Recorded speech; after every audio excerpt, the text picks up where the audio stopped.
Stephen Wonder, Superstition. You're listening to Russell Brand on BBC Radio 2. This is happening now, and as if to prove that fact,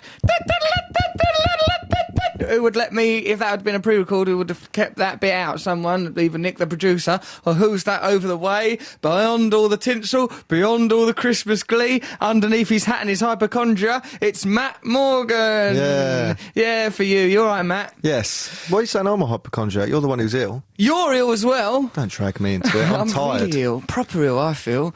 I think it's a gastric bug. I think it is too from the smell. It's a jitterbug. What are your symptoms? I feel kind of ill, slightly elated and drugged, and that's it really. That's all my symptoms. Everyone's got it. It's going around. It's going around, isn't it? What do I want to talk to everyone about? Loads of things. G's over there. He'll do a poem at the end of the show. We might ring up Noel Gallagher, shall we? Yeah. Not if he's going to be all belligerent. I hope he's all in a gentle mood. That's what you get from him. That's what we like. Part of who he is, isn't it? There's no point judging him. As we're live, if you want to text us, do then, 88291, phone 0500 288 291. Only ring if you've got something important to say on these topics. Christmas! No, Christmas, who cares now? It's weird. This is the... No, even this tinsel's depressing. It's gone depressing, isn't it? It comes to that point where it's just where it looks like it's in a bag in an attic tinsel. Oh, yeah. What about my lovely house, though, all Christmassy? Well, where's that all gone? Is that still there? Still there. Though there's a lot of real vines and greenery in touch with all the pagan origins of the winter festival. Did you ask for that? No, they just done it when they came Who were those people? Were they like people who do it for shops and stuff? I think they done Jonathan Ross's house. That's the impression I picked up. Name dropper?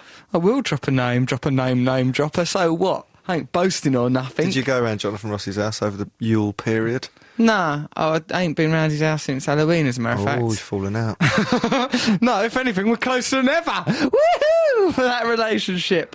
Yeah, so probably won't talk about Christmas. What about, when do you stop knowing what day it is around Christmas? Around sort of a bit before Christmas Eve? You know, like, It becomes Christmas Eve, so you don't know if it's Tuesday or a Wednesday or whatever. I don't know still. It's only because of this radio show. Saturday we do our Saturday day, we do our radio show, isn't it? Yeah, that must be that then. Well, like, over Christmas, of course, done a lot of things, some Christmas celebration, Christmas arguments, usual Christmas thing. But like, also went round for a murder mystery at the Morgans. I went round Matt Morgan's family's house for the murder mystery. It's all right, wasn't it? Yes, you'd. Yeah. What do you mean? What are you going to start off? I was going to have a go at you for spending £300 on your outfit. I looked bloody lovely, man, from Del Monte. I know, you kept looking at yourself all through the night. These boots are good. I'd wear these anyway. Awful little baby boots. Brown leather boots. They were nice, those little that ended in a boots. flat toe. That's what I liked about them. They looked Nordic, the kind of thing a Norse woman would wear. Woman? Well, right, man. So it made no difference. He was dressed as Alan Wicker. I looked brilliant. No, you didn't I? looked good. Oh, yeah. So that's it's like I was wearing like the murder mystery was a medical-based murder mystery. Sir John Snife, or as we learned about an hour in the evening, Surgeon's Knife. Sir John Snife. Based entirely on puns. G's put his head in his hands, disgusted by that pun, but it'll turn up in one of his poems later. Mark my word. Of course it will. He's so puts things in a poem, doesn't he? Express himself. Like about an hour in, we worked out that pun. I'd wore a moustache. Matt got it from me down a joke shop, and I was eating parsnip soup and drinking coffee through it, and they were all mingling in it. And it feels like I've been trading like places where he eats salmon. Back of a yak, where it's all matted. Back of a yak, don't talk back. That's what his moustache looked like. Yeah, it did look like back of a yak, don't talk back, didn't it? Because it was all sort of had to trim his moustache like I was his wife. And he was in an old people's home. We'll trim my moustache, think of my dignity. Giving him my soup. You trimmed it. I didn't feel very relaxed about my lips. No, I can't bear those things. I'm surprised you can. If someone wants to cut my toenails, I won't let that happen. I wouldn't let anyone else cut my toenails. I thought you were standing up for me. What, let someone else? Let that happen, mate. No one's cutting your toenails, mate. I'll go to my bloody grave for I see someone over your toes, over my dead body, not in my name. Where's his ticker tape parade? His average age is 19. Look at him. So the favourite bit of the evening, well, your sister's dressed too provocatively in my view. I don't wish to... I can't have an opinion on that. Well, all right, I'll have it for you. Too provocative because they were nurses. Well, I think it was because... I thought they should have been much more matronly. Well, unless you go to a hospital to get a nurse's outfit, you're going to go to a joke shop. They come, they do sexy ones. Exactly. Luckily, your mum used to be a nurse, so she wore an actual nurse's uniform, so that was less confusing. Your mum kept calling my mum D. Spence, her name in the murder mystery throughout the evening, didn't she? Yes. And even when it was about she was calling something her else. that for weeks before. We'd done quite good characters, I thought. Where's Dee Spence and her son, Russell? Well, she didn't call me Lance Boyle, which was my name. No. I think you were a bit obsessed with your character. He was texting me all day long. Lance Boyle's a proper doctor, you know. As soon as I arrive, I want to be treated seriously. I've been looking through some British Medical Association journals, and it turns out that my position is quite weighty. You're a radiographer. You must call me sir and defer to me in any actual situation.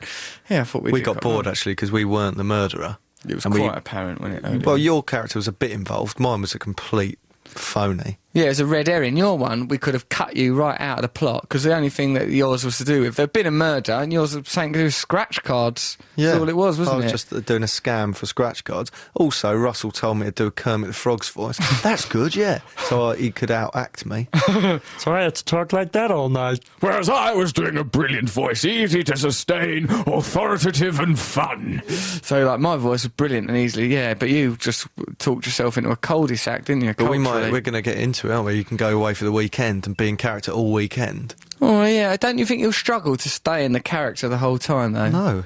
Don't you think that? You wouldn't. Well, you don't know what kind of character... I mean, I stay in the character of me well enough, but, like, what about if it's... Oh, you know, what if you've got to be, I don't know, a German photographer or something? What if you're Astrid Kircher and you've got to befriend the Beatles and influence their style? It'd be amazing. Will You could just escape yourself for a whole weekend, become that thing. Yeah, I suppose so.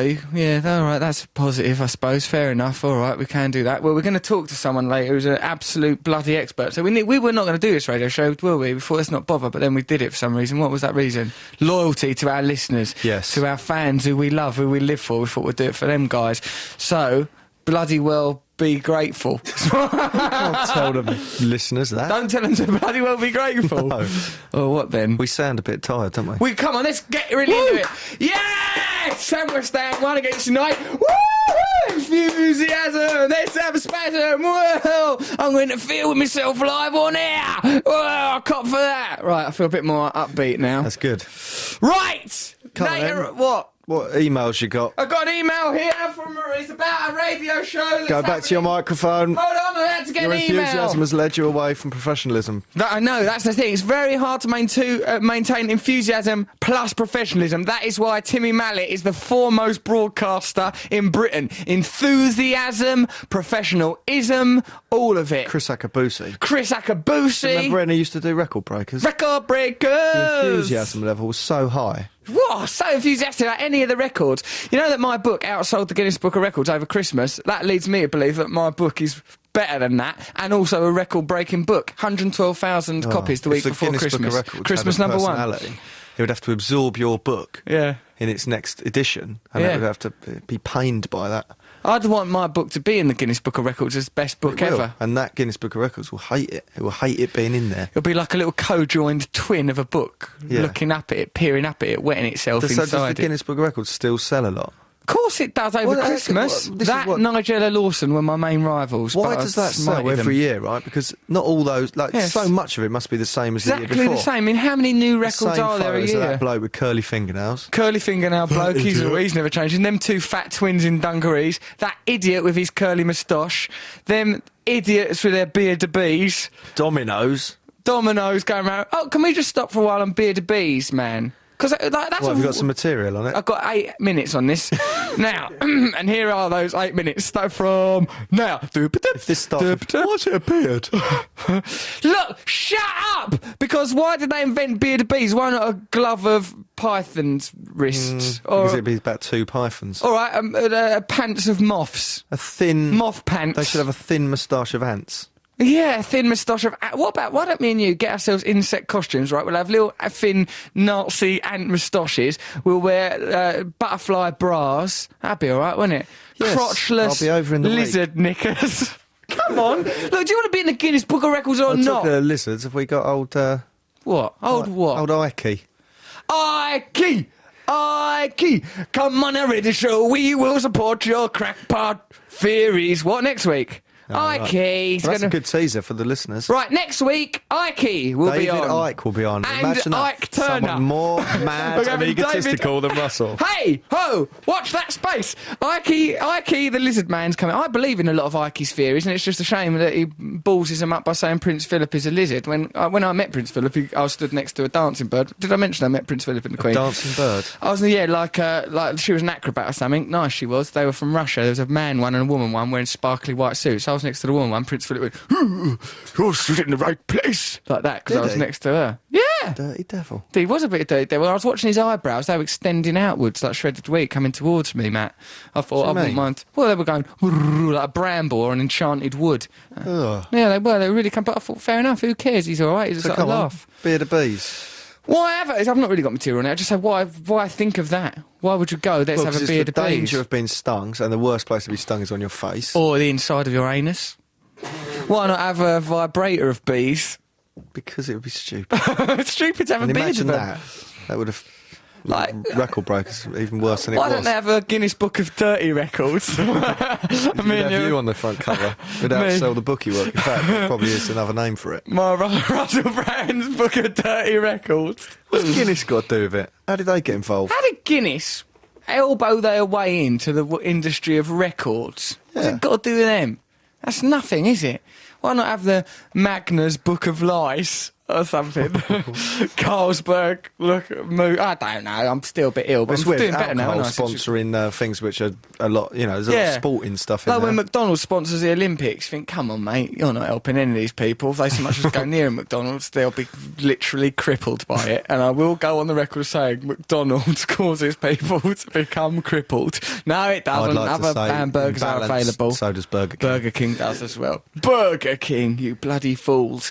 I've got an email here from... If I said something wrong then I don't mean it. Got an email here from Kate Sissons. Who could that be the daughter of? Why, it's none other than Peter Sissons, that sexy newscaster. Here is that email from Kate. Hi, Russell. My name is Kate Sissons. I just listened to the interview you did with my dad online. No way, she exclaims. He's an amazing person, my best friend, and the mutt's nuts when it comes to reading the news. Nice one, darling. Kate. Kiss, kiss. P.S. He cracked me up. He said to me, Russell Brand is his mother Jo Brand. So there you are.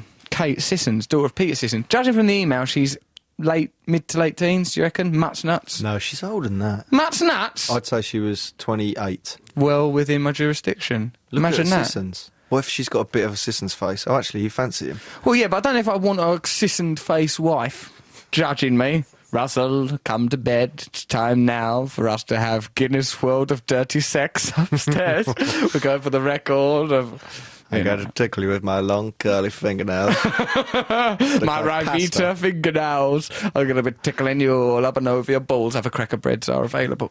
I'd like to talk to old Kate Sissons. Kate, if you're listening, give us a ring on 0500 288 291. Or if you're someone else, you can ring us, but it better be bloody good or about a record or something. John Sargent has got the same face as Jo Brand. John Sargent's got the same face as Jo Brand. Yeah. John Sargent, a news political fella. Yeah. Jo Brand's calling this radio show in a minute, you bloody idiot. No, she's not. What does that say on this then, Matt? What does that say on that bit of paper? Jo Brand will call in at some point during the show. Oh, no. Right. Hang on, that's not a bad thing. Look at you trying to wriggle out of it. What a little writhing rat. You little bald mole rat. No, John Sargent was on this thing the other day. And what was it called? John Sargent, Sexy Adonis. Why women want to do it with John Sargent. I met Jo Brand once and we looked at each other and she went, hello, son, and hello, mum. It was the first time we'd ever met, as if we both acknowledged that happens all the time. Yeah. Like once I met a man, and I think I've said it before on this radio show. Yeah, it was a right turn on. He had his knob out. One time I met a man and he went, well, of course, I became aware of you. We were alone in a room. It was a weird atmosphere. Oh, I know about this. Once he goes, well, of course, he'd already told me he was a gangster, which was intimidating enough. I'm a gangster. I solve problems for people. He was all camp. He sounded like a camp menacing gangster. I was alone in the room. He wear gloves? He had gloves on and he was drinking tea, had a cup and saucer like that. And he was drinking. Did he really have gloves on? Because you absorbed that far too easily. I just thought it would add to the story. So did you have gloves on? No. Gloves on. So what's that, make it a lie just because I absorb it quickly. Was he holding a hot water bottle? Was he holding a water bottle? He had it under his bum because he said he had piles. So he had that under his bum. And he just goes, what are you talking about? Well, I solve people's problems. I go for a walk with my dog in the woods. Sometimes I'll just go off with a bag of coke and get a couple of prostitutes and go wild for an evening. How old was he? I don't know, 50. Oh, God. And then he goes, I first became aware of your work through your mother, Jo. And I thought, right, shall I explain to him that I'm not the son of Joe Brand, or should I just go, yeah? And he I hope he knew and he was testing your metal. testing my metal. And he just thought, and as soon as you went, yeah, she's all right. He goes, what's your mother doing at the moment? I goes, just concentrating on TV work. I had to say what she was up to and everything. I just thought, go with it. Who cares? I thought it's better than I didn't want to get bogged down in admin. Right, okay, yeah, send us an email if you want to, russell.brand@bbc.co.uk. Later on we will be doing some stuff from our Jingle competition. We will be talking to the creator of Murder Mystery Weekends, an author of The Joy of Murder, Vicious Cow. She's called Joy Swift, which sounds like one of the pun names in the book, doesn't it? What are you going for at me like that? Because I nearly was sick. I just got a bit worried about Joe Brand and if I've offended her. You won't have offended Jo Brand. She won't be listening to the show. She's cool, won't she? She's hardcore. She'll be all right. I thought you meant she's cool and hardcore, so she won't listen to our show. She will listen because of that reason, but if she is listening because of the She won't mind. of course she Yeah. won't mind. Who cares? You know, she's all right and she's got lived her life. She's right as rain. So later on, Jingle contest. How about that? Excited Good. about that? Yeah, bring that Yeah, back. Let's bring have it a look back, for you the like- list. Mm. There's one on there that's specifically about me. Well, that one. James Zabuela. Matt's item. Let's have a look at that. Hold on. James Zabula, yeah, Matt's item. There's only G ones, another gay one. Nice, general. Okay, Matthew, why don't we listen to Daniel Johnston, who I very much enjoy, with his record that he did, Impossible Love. Is this another scratchy little... Yeah, well, of course, that's the way he is. He's, you know, you Did you ever spoke go to him, into he a was studio mental. and do sort of... I don't think you can get him in there. He tried to. I think, like them Teenage Fan Club tried to take him off somewhere. Did they? And they said that it was annoying. He had to go off. Like, remember when we spoke to him on the phone on this radio show? Go, all right, Daniel, why did you try and crash your dad's aeroplane? You go, I was out of my mind! So excited about it. Yeah, let's just listen to Daniel Johnston. Then, whoa, we're upbeat. Daniel Johnston, Impossible Love. You know, I said Jingle competition just now, Matt. You know, did? It ain't a competition because this is the BBC. We're not allowed competitions at the moment because there's a lot of self-flagellation going on at the Oh, right, BBC okay. because of all that madness. What is it went then? on. Let's call it a race war. This is the Jingle race war between Muslims and Christians. You have to guess which religion the competitor or contestant is, and then see what it is, or warrior it is, because it ain't a competition.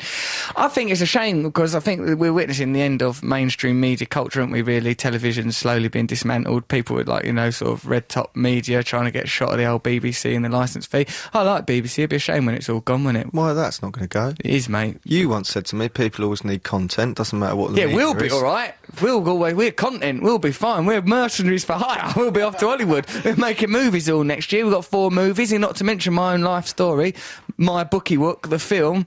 What a brilliant breakthrough. When you go on like that, it reminds me of Del Boy. All right, we've got 4 movies. 4 of them. Hold on, Del Boy sold that clock in the last one. That should never have I happened. know, it was stupid, actually, Ruined wasn't it. it? Yeah. And that future stuff. I didn't like the future. I did not like that. In fact, I didn't like it as soon as Leonard Pearce, old granddad, I died. think Uncle Albert was lovely, though. Hey, what's that, boy? No, I like Leonard Pearce much better. Much better. Better energy, better sort of comedic Yeah. value, but Uncle Albert was lovely. Uncle Albert Buster Merrifield had previously been a bank manager.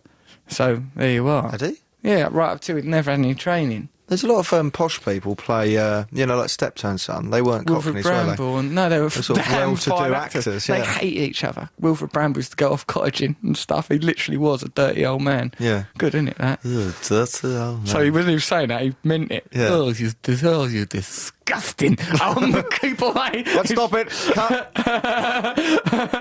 Yeah, that's over the Bought you that lunch. for Christmas, didn't I? Yeah, but I ain't had it yet 'cause it's around your sisters, you selfish pig. I forgot to give it to you. Right, hold on. Here's a few things, part of our radio show. This is from Jonathan. Hi, Russell and Co. My girlfriend's lying on the sofa, convinced she's got the illness you have. I think it's an excuse not to do the washing up. What are your views on men washing dishes? Just do it. Get on with it. But, like, his girlfriend, has she got the same illness we've got? Manic depression, hypochondria, very unlikely. She get on with that washing up, love. What do you say? What's her attitude to men doing? When was the last time you did washing up? Honestly, I don't know. I made a cup of tea today though for Jessica Stevenson. She came around my house, the actress. name dropper. So what? She's my name dropper. Talking about washing up. I made a cup of tea for Jessica. I didn't make a cup of tea. She just around my house. Well, I'm great buddies with I her. watched an episode of Space. I really enjoyed. Good it was. It's one when they go raving. Well, yeah. So what? And So I made her a what? cup You of made a tea. I cup put of it on a tea? saucer. What, instead of whistling for your housekeeper? Ringing your bell? Yeah, my new PA started, Liliana. Liliana. She started up today. Yeah, she seems like she might be all right. And what's she previously done? She previously worked for new Labour architect Philip Gould. Are you allowed to say that? Maybe not. And Michael Flatley, the river dancer. That's Michael Flatley bodding his way across Riverdance. And I wonder what that's like, being Flatley's PA. a pain in the arse, I gather. Like, not from her, she's not mentioned it, but like apparently Michael Flatley. Well, I think didn't he have it off with some of his PAs? Wasn't it in the paper? Well, Which she's is come to the right place. Matt Morgan. He's a man who's indiscreet on the show. We've got an email here from Chrissy. He's dead now. We've got an email here from Chrissy. Russ, tell Matt not to talk about things indiscreetly on air. The idiot. I got that cold thing too. I'm feeling ill, but listening to your show is making it much better. Chrissy. Oh, yeah. Chrissy, here's some texted and messages. Hi, gents. What do you reckon to New Year's Eve parties? I've always thought of them as enforced fun. Usually end up sitting in the front room, drinking cheap wine. Not really into New Year's Eve parties. I'm going to a monkey sanctuary this year. What? Why are you looking at me like that for, Who's Matt? saying that? I am. Not in the evening. Bloody well just... Singing Old Lang Syne with your monkey chum. I'm going to sneak it. I'm going to not go when they shut it. I'll just stay in there, shiver away with the chimps. Are you allowed to touch them? Well, I'm gonna. Well, I don't know, but maybe, because you know, like they let you adopt one. I've adopted one. So Have you? What's his name? Charlie, he's one of the best ones down there. It's Monkey, you know, Monkey World. It's from the TV How program long do you Monkey think it'll be Business. till Charlie's your PA? But it was like Solomon Grundy. He was my PA on Monday, had sex with him on Tuesday, he was dead by Wednesday. That's the story of Solomon Monkey. Hi Russ, just wondered, because you've been overlooked in the honours list, would you accept an OBE or would that be against the revolution? Rob McDonald, would I? Of course you'd accept I it. love it! I'd accept it OBE, but mostly I want a knighthood. Really? Bring it up, every argument with a cab driver. Excuse me, I've got an order to the British Empire.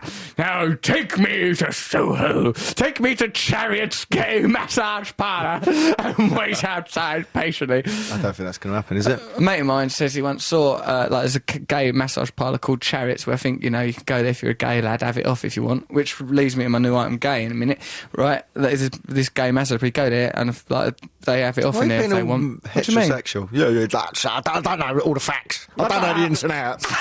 Excuse my French. Enough that might go down there and, like, you know. I don't know People what they like do, that. mate, but, you know, I mean, I'll read As the long as they Bible. don't do it near me, I don't mind.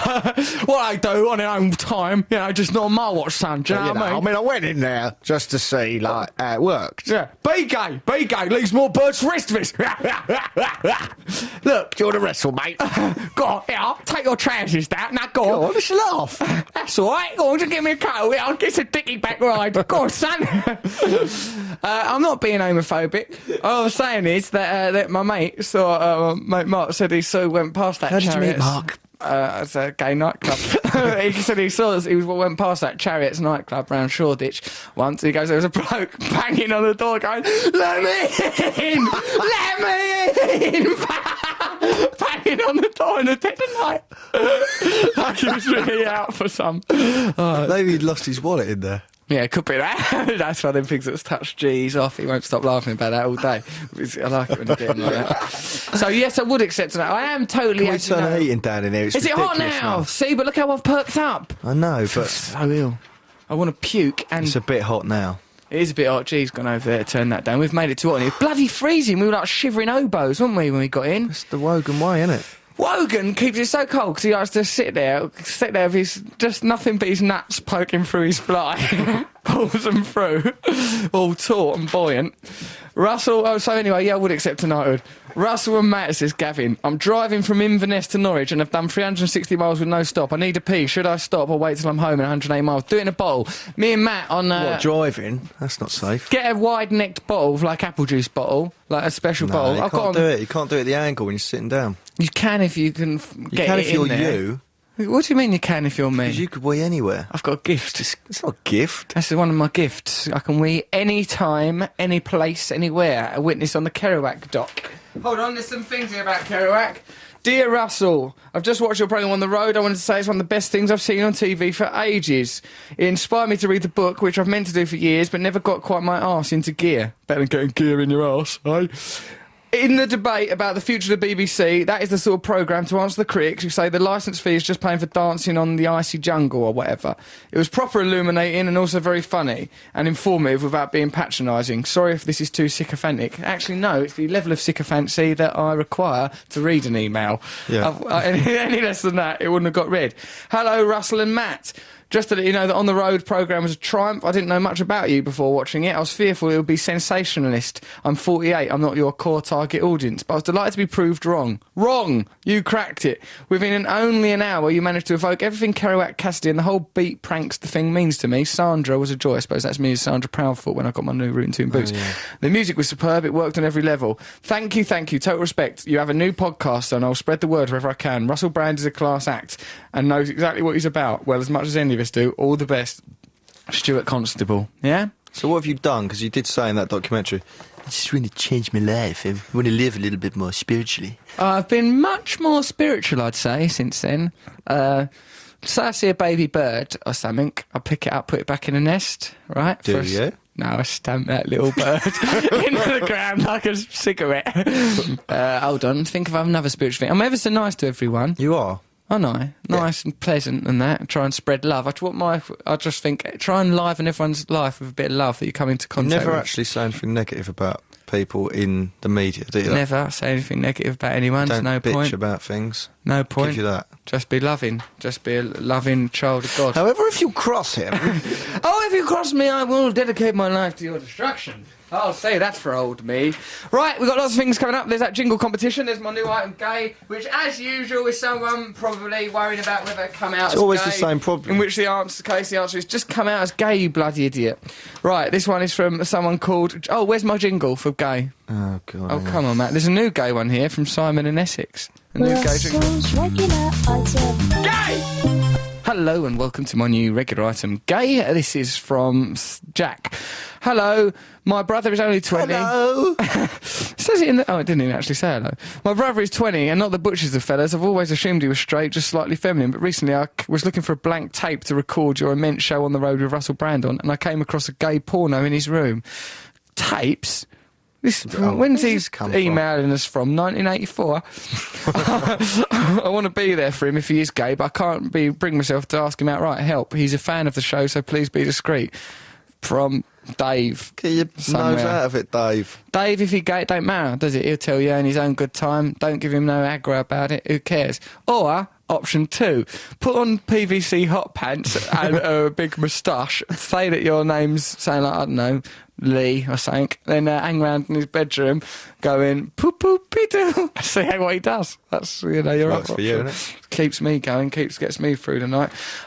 P.S. Love the show. Pin, tried to do it to my mates, did not find it funny. There's T-shirts and underwear available for it now. You should be cashing in. People are making pin T-shirts and I should underwear. get the money for that. Why, mate? Because I'm the original victim. He says it all serious.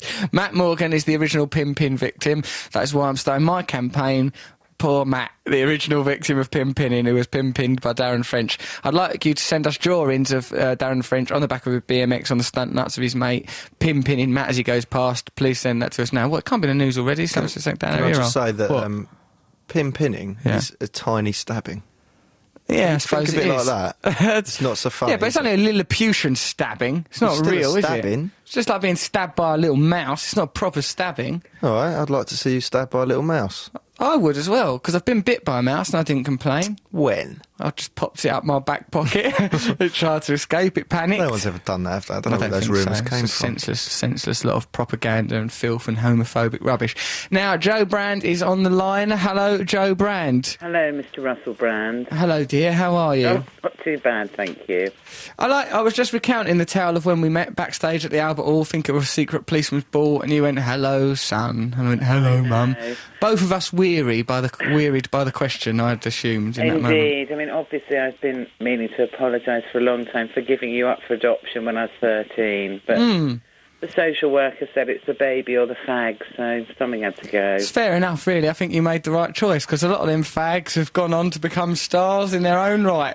Benson and Hedges, who would have thought that would have been such a triumphant battle? Rothman, Lambert, Butler, all of them grew up to go make big things in the tobacco world. It's Indeed. not fulfilling Sir Walter Riley's original vision, I think, of what tobacco could mean to us all. Good old Sir Walter, that's God. what I say. Yeah, he was all right, wasn't he? Of course, my knowledge of Sir Walter Riley comes from an episode of Blackadder 2 where he was in it. Like, a lot of my historical knowledge comes from Blackadder, really, tell you the Fair truth. enough. It's all right, isn't it? As Yeah. long as you're learning. Did you hear that bit where we were just talking about pinning, Joe? I did. I only heard a small bit at the beginning. Sorry, bit of imbibing's gone on. At really? the end, about being stabbed by a small mouse. That's what Matt says being pinned is like. It's a craze that we've irresponsibly started where the school children of Great Britain are stabbing each other with pins. It's really catching on, as is hepatitis C, as a consequence of How that. very unpleasant. Ghastly, really, Joe, but, you know, it's all in the name of science. Was it a psychiatric nurse that you used to be? It was. Do you still then sometimes judge people's mental conditions during a chat? Not sometimes, all the time. Which ones have you noticed over the course of this few minutes from me? I would say possibly a multiple personality disorder Yeah, I've got that. with a touch of schizoaffective personality disorder thrown in. Check. Yeah, they're all there, Joe. I'm nutty as a fruitcake. I'm sorry to disappoint you. You seem relatively normal to me. Yeah, no, mundane, banal, other words that are flung in my general direction. Don't matter how many illnesses I try and feign, you know, things, I just am quite well balanced now. You are.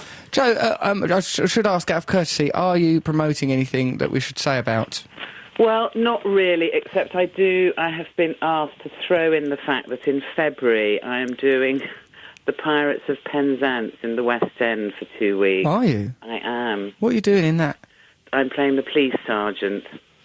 Right. I don't know if you're familiar with Gilbert and Sullivan. I know some of the songs, I think. I'd admire you if you weren't, because it's something my dad played to me kind of non-stop when I was a kid. Is it like... It's like Gilbert and Sullivan, three little mates from school are we? It's not that particular musical, but that's one of their songs, isn't it? That's the Mikado, and apparently Alistair McGowan's in that. Bloody hell. So I know, it's a sort of celeb-tastic few weeks at the Gielgud. Fair enough. Oh, I'm up for that. All right, when's that? February? That's kind of mid-February till the beginning of March. Valentine's Day treat, then. Go and see Joe Brand being a sergeant, Pirates of Penzance. What theatre? At the Gielgud. At the Gielgud. Right, hold on, let's talk to you about other things. Let's use your knowledge as a psychiatric nurse. My mate Matt, who I do this radio show with, is hypochondriac. What are people hypochondriacs for? It's to do with their family dynamic, and it's to do with the underlying anxiety that they sense. have, which has been passed down to them by their parents, who've probably been overzealous about their health. Well, his mummy's a nurse, actually, not a psychiatric nurse like She you, went the Joe. other way. She was less caring about my health. She was less caring. Blasé, almost. Yeah, well, what do you mean? Giving you pies Well, because and nurses don't, booze? they're not going to be, they understand it, so they just go, well, you'll be all right, get dressed and see how you feel. Get dressed When you as- were running a temperature of like 106. Yeah. Or after a Yellow. road accident. Just get dressed, see how you feel. Sure to pick up eventually. Joe, the other day I went to a murder mystery round at Matt's family's house, and to Yeah. tell you the absolute truth, the murderer could have been absolutely any one of them. And that was even before the game had begun. Is your family quite disturbed, Matt? They were, I think, around the table, with Russell there in Oh, costume. fair enough.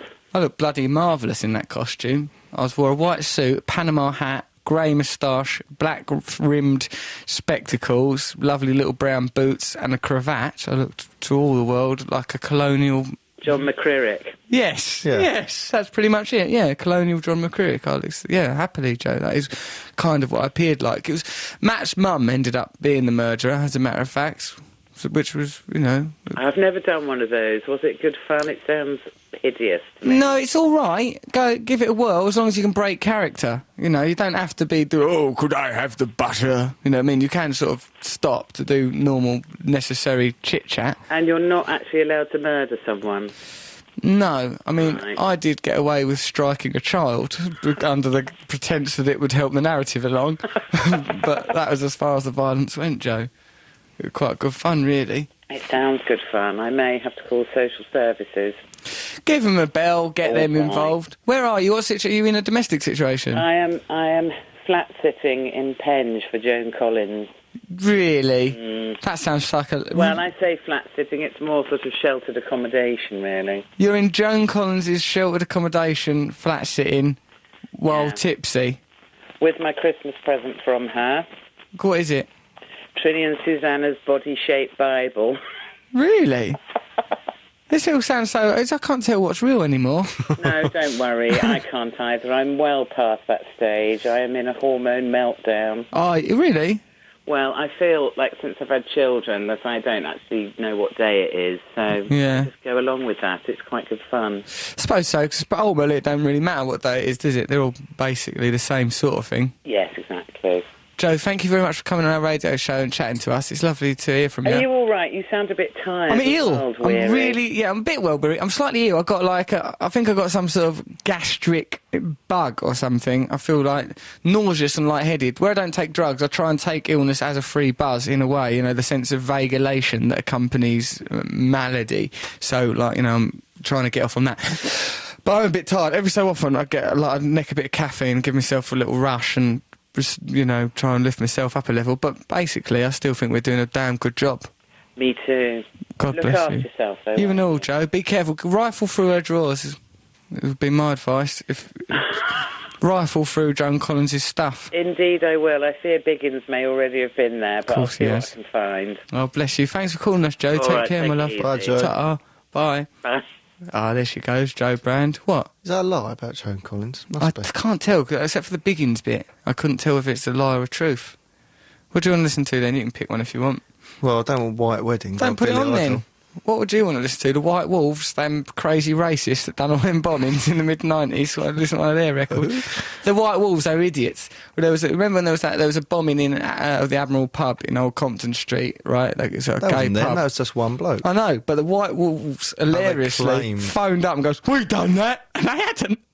And everyone goes, "Well, White Wolves have phoned to claim the bombing," and then later on they goes, "Actually, it was this idiot here done it," and they went, "Well, we could have done it. Watch out with the Phone White up and Wolves." claim anything if there was a storm. Yeah. We done that. Necromancy. See that storm? If you don't stop being so gay or Pakistani or black or whatever it is you're being, there'll be plenty more storms where that came from. We are the White Wolves. Ooh. It's very 80s, isn't it, racism? It's a bit old hat, isn't it? Who can be bothered with it? I just think, racism, grow up. There's no point, is there? Too much else going on. It's had its day. Might as well just sit looking at CFAX all day if you're a racist, getting all your information off CFAX.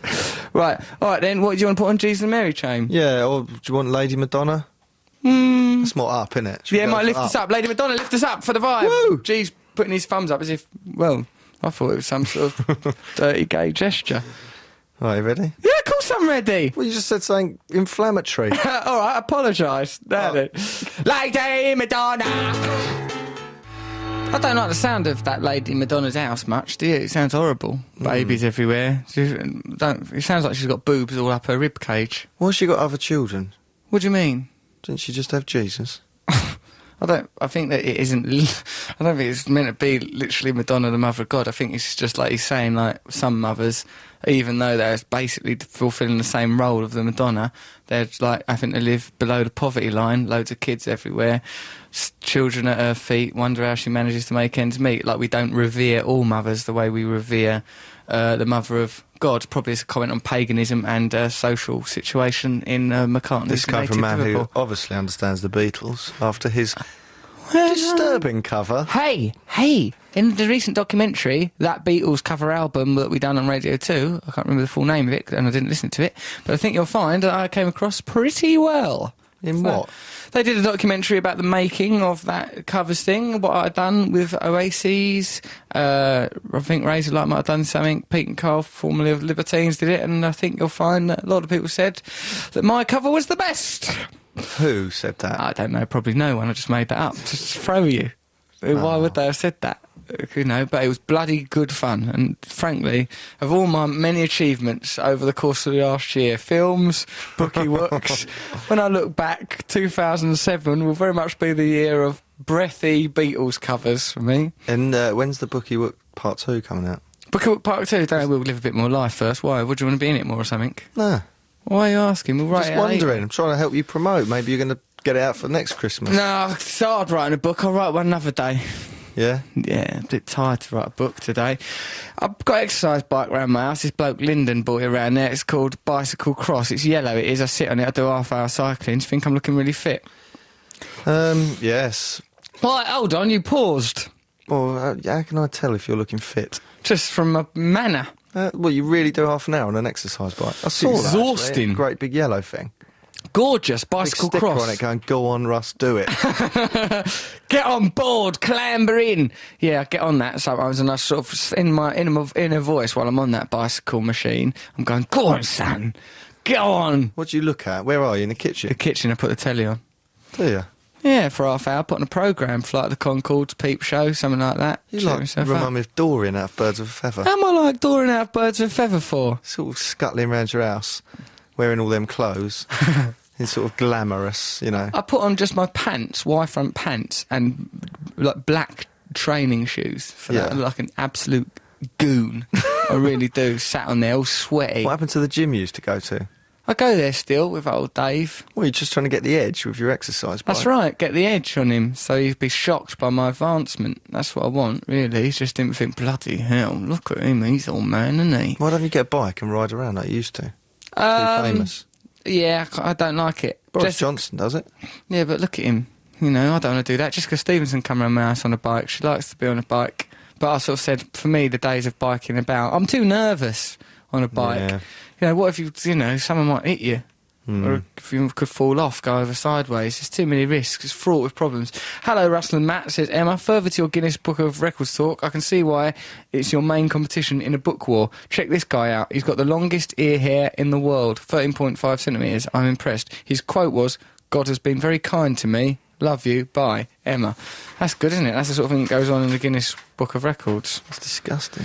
Yeah, I know, because like, you're growing your ear hair. How can you properly claim that as a record? I mean, who's administrating it? Who's coming round to measure it? Who else is competing? That's the interesting thing, isn't it? Who makes the rules? Yeah. You could just go, I'm the, you know... Well, you could just make up anything and say, well, I've done kept that the most now. jars of urine in the world. I've got a big store of urine. Have you? Yeah, and I want it registered and recorded in a Guinness book. I haven't, of course. It's immediately disposed of as soon as it's done. Here, look at this. This is some news. 2 lazy seabirds have become regular commuters on a Cornish ferry. Rather than fly... Because they... What? Idiot. What? Did 'Cause I you said say fly. lady seabirds? Let's have a listen. 2 lazy seabirds have become regular commuters on a Cornish ferry. Rather than fly from Falmouth to their feeding ground across the estuary at St Mawes, these turnstones, nicknamed Fred and Frida, simply hop on the 8:15am ferry. Then in the afternoon, they take the 4:30pm boat home again. They never missed the last boat back, said manager Garrick Royale. Do you think so? It's How do they weird, know because it's that the must be same so one? slow compared to their normal flight. Yeah, and like they're not at liberty. I don't think it's the same ones. The birds get in a ferry. That's obscene. I believe that. Well, can that ever happen? But I wonder if the first time they did it, they must have landed on the ferry Yeah. and just thought, well, this is going the right way, let's see where it, you know. Yeah, how have they ever understood travel? Like, you know, the sort of travel and mobility that they ain't in control of. Yeah. Like, well, the first time they got on it, well, give it a whirl, see what happens, see where we end up. Oh, hello. And then the next day, getting it, and then perhaps the day after that, taking sandwiches, and the day after that, their kids squabbling and wanting something out of duty free. I mean, this doesn't... They might evolve wrong because of it. They might just get all fat. They don't need to fly. They'll just hop onto ferries. Yeah. Where's it going to end? A new strain of waddling seabirds wanting duty-free. Smuggling. I don't like the sounds of it. And they don't get any of the benefits of the ferry. What do you mean? What Bars benefits or are there? The entertainment. That's true. We're going Isle of Wight, aren't we, in January, in a great big what's this mansion. about? We've hired a mansion with an indoor swimming pool. Who's we? Me. And we're going there, me, you, G, Nick. He can go and all, Nick the producer, if he feels like it, if he's up to And we're it. going to have a nice time. We can have a bloody nice time and enjoy it. I don't know if his insomnia going on. Don't him stalking the corridors dead of night with his pyjama, front of him hanging open, his little brown willy but hanging out, him all confused, dark circles under his eyes. Who needs that? He'll sit down, it will make him sleep in the dog's bed if he tries any of that. And the swimming pool, that'd be nice, wouldn't it? And also we go clay pigeon shooting. You like guns, didn't you, Matt? Yeah. Of course you are. In a sporting way. In a sporting way, that's it, just as a sport. I'm a good marksman, you said, didn't you? I'm a very good marksman. You little nit. But you're rubbish. I'll tell you what, I think you're going to be surprised or shot. I bet you spend £2,000 on an outfit. What? And then you go, oh no, it's too loud. No, I don't like that. But man. take some My ears photos hurt. of me quickly, pointing. Yeah. Oh, actually, I would like to dress up in a I barber know, jacket yeah. and green wellies. Like Guy Ritchie and Madonna. Come on, Matt, we're going shooting. Firing it willy-nilly at Range Rovers and the butler. So hang on, who's cooking? Me, baby. Oh, I think, no, we're getting a cook, a maid, a butler. It's going to be like Cluedo. It's going to be brilliant. Imagine it. G will bring his lightsabers. I bought him for Christmas. He loves them. I got him a couple of lightsabers. Where's my Christmas present? What do you want? I've asked you enough. Oh, well, You didn't want I bet that. G didn't ask for lightsabers. He didn't actually. I just sat down for a while and thought, what would G want? If I was G, what would I want? And then I thought lightsabers and I got him them. You, I'll try and think about it. I think, what do you want? It's impossible. Why? You're a very difficult, cruel, cold-hearted man. Very much a Scrooge figure. Very Grinch-like. So, you know, I think, what would you get him? You know, I think, I don't know, some sort of dictionary of illnesses that you could go on about. Photograph of a rock star. Get you some rock star memorabilia, and then your head would balloon up to a beach Give me ball something size. with Courtney Love that used to belong to Kurt Cobain. Do you think that might not cause problems? Like, say we go, Courtney, can I have something from your dead husband? Yeah, it's a bit weird. Isn't it an odd request? For Matt's Christmas present. Christmas time, our thoughts turn to grave pillaging. Can we have one of Kurt's old lumberjack shirts? And it just seems. Do you know what? mercenary. Last time we were out, when she Yeah. came on the show, we went to the club, what's it called, Groucho Club afterwards. Yeah.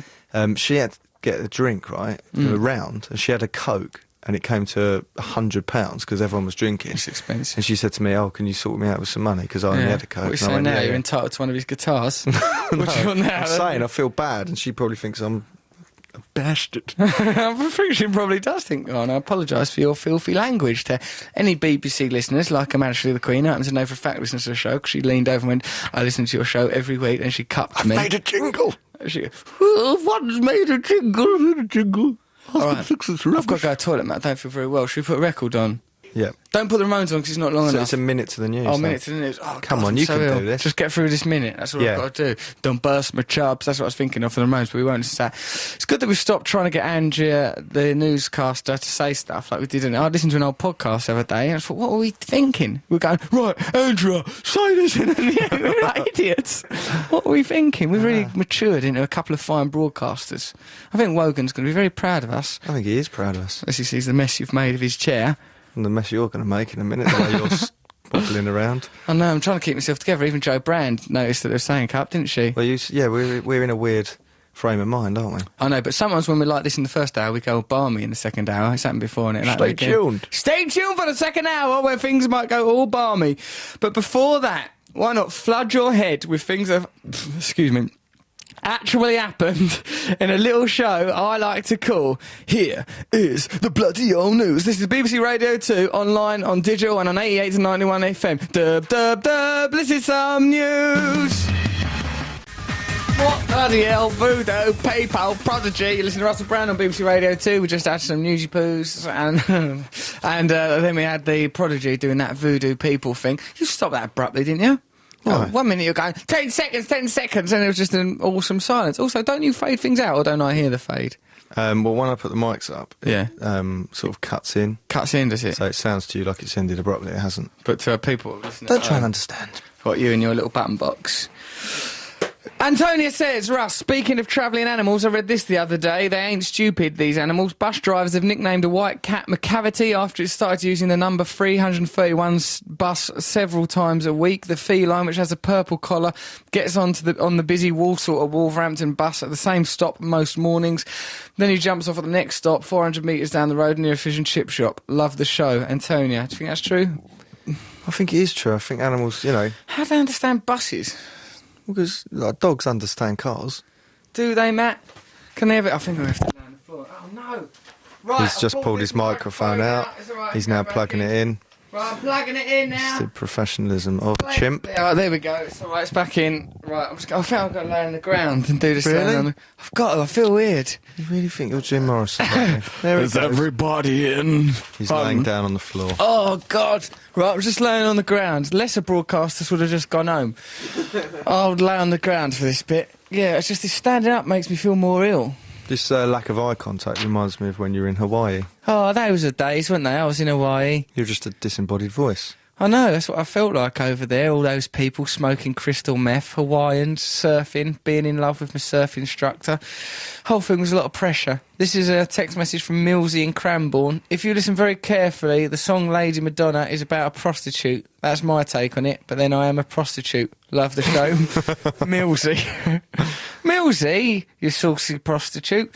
Lady Madonna is actually about Paul's mother, who was a maternity nurse in Liverpool. That's from G from Stropfold. Stropfold? That sounds like, sort of, say you're a bit tubby across your midriff. That's one of the rolls of flesh, is a Stropfold. I've got eczema in my Stropfold. Matthew? No, I'm just going to let you carry on. Do some radio, you lazy You've gone idiot. mad. You're laying on the floor talking about strop folds. Yeah, well, what about you? I can see your feet now, and you sit there pigeon-toed. You little pigeon-toed idiot. I don't like to have my feet on the floor like I'm on the chair. You've got them all on there like a little pigeon-toed, all facing inwards Look like at an that. arrow. Don't you look, get up here and eat your banana. He's wiggling his toes, all self-conscious now. Oh, yeah, a bit more like it. You've got your feet firmly on the ground like an Englishman.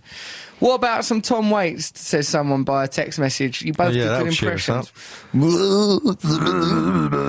I'm laying on the floor, I'm feeling kinda seasick, but I'm not even at sea. Well, OK, we've found a new low on broadcasting. We started at the gutter, but we've gone lower. Matthew, come on, let's do the jingle competition. You Okay. lead it, because I'm unwell. It's very weird with you down there. Of course it's weird, me down here. Let's see your little booty. All right, here's a booty. Look at There it that. is. All right? Does that make you feel better? I've got one leg aloft. Yes. I'm Are you hard really that kicking ill out. that you've got to lay down? I can't stand up. Okay. I really Are you can't. hiding from someone? You know Chumbawamba, I get knocked down, but I get up again. No, never heard of it. I get knocked down, I just stay down there until I feel better. I get knocked down, then I stay until I'm a bit better. Never going to get up till I'm a bit better. Come on, do the jingle Right, competition. okay, well, you've got to give me... Not a competition, race war, I mean. Jingle race war. Okay. Right. Shall I just choose one? Shall we go for my one first? Tell us what it is you're doing. So this one is an entry from so-and-so. Yeah, do your Yeah, I one. know. I know how to do it. Go on then. Check this out. I'm looking at your little tootsies, mate. Now you've got them all curled up like a lap dancer. Don't judge me on my feet. I will judge you on your feet. They're all curled up like a mermaid's tail. Right, here we go. This is from James Zabula, and this is a Potato, patata, zabila, You've zabula. ruined it now. Here it is. It's about me. Swift, woo! Man can't go out tonight. He's got a radio item to do. Looks like a fixed twin. Quite good, quite Clever. good. But is it not is that illegal to do that to Morrissey's music? No.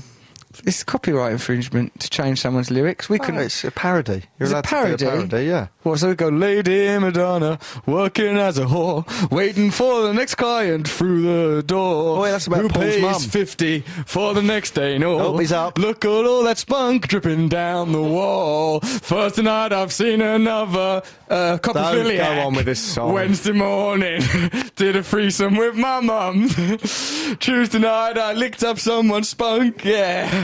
Right. Russell, shut up. I'm not well. I'm allowed to be ill, ain't I? You said the S word twice. Spunk is not a swear word. It means is. vim and vigour. Well, yeah, I suppose it does. Right What then. about when they used to say to neighbours, he's a real spunk. He's a real spunk, you dag. Hey, spunk off, you dag. Rack Stop off. saying it. Rack off, you Apologise dag. for saying the S word. No way. Spunk. I didn't mean, all right, I apologise in case you're a nan or something, but other than that, I'd say it again. If you're a nan, I'm so bloody sorry I said a word that exists in language. I'm so sorry, I didn't invent it. All that chaos going in the world, people worrying about me, a man clinging on to dear bloody life. Right, shut up and eat your banana, and we'll carry on New with the jingle! Jin. That was good, because it said I look like Aphex Twin, then it broke down into Aphex Twin style music. Well done. Have an apple. What? I'm in such a weird mood. It's because I'm feeling unwell. I need a nurse. Night nurse. Can we listen to Night Nurse? Right, I've gone into stream of my consciousness. God. What is wrong with your musical choices, which you defend? What? Right, he came I like in. Night Nurse. You asked for White Wedding by All right, Billy right, Idol. hold You up. are ill. Hold up, you racist pig. Look at this. Please play White Wedding. All of us dockers at Felixstowe. 3,000. Honestly, Matthew, I'm free on What, a and ground. that's why you'll just be bossed around by dockers? Yeah, of course I will. Like a little also, floozy. I support the Liverpool Dockers as well. I'd like to express my support Especially for when it's them. in Liverpool. And when I'm down here. Yeah, look, we wanted White Wedding. That's 3,000 Dockers at Felixstowe. All united by a longing for White Wedding. All huddled round one radio. Of course they are. They're working down the docks. They've got maybe a we'll huddle. play it later. All right, bloody hell, Nan. Maybe Look at you, Dad. Maybe we'll play it later. See what Father Christmas brings you. You square. Right, come on then. So what we took? Right, we're doing another jingle, a Yes. general jingle. Yes. Who's it by? Hang on. It's by Nick Watts. Nick Watts. Okay, Nick Watts. This is your jingle, Race War.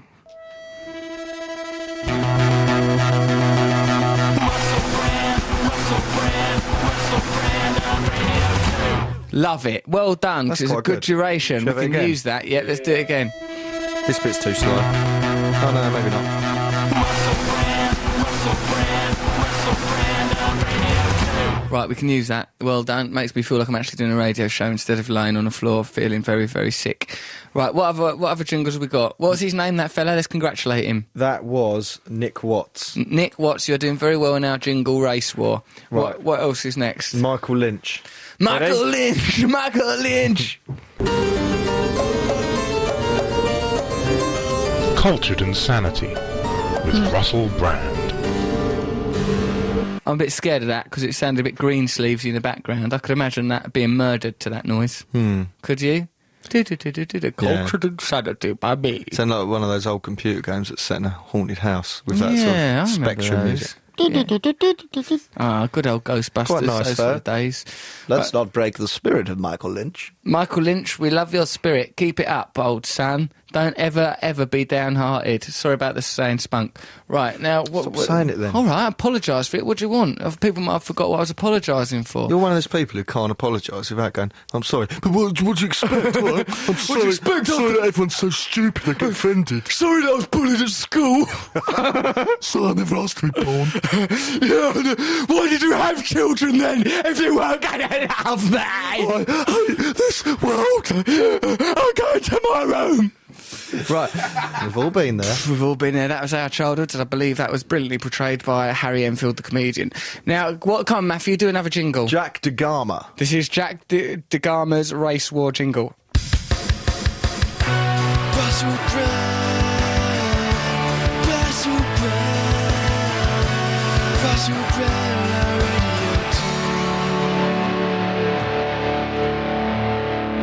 Nice, bit too much of that at the A end of bit it. too many repetitions of that name. Yeah, but I like that What the name. That's name my was. name, what I'm called. So let's try another jingle. Right, well, this is someone who's called themselves Superstar.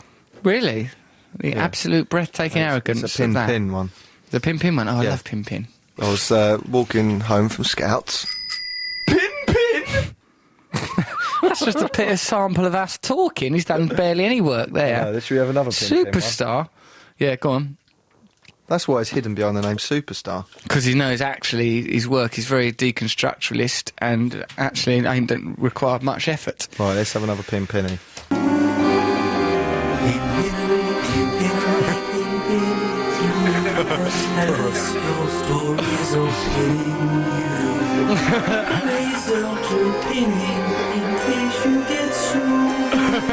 That's really good. That's a really good one. Who was that?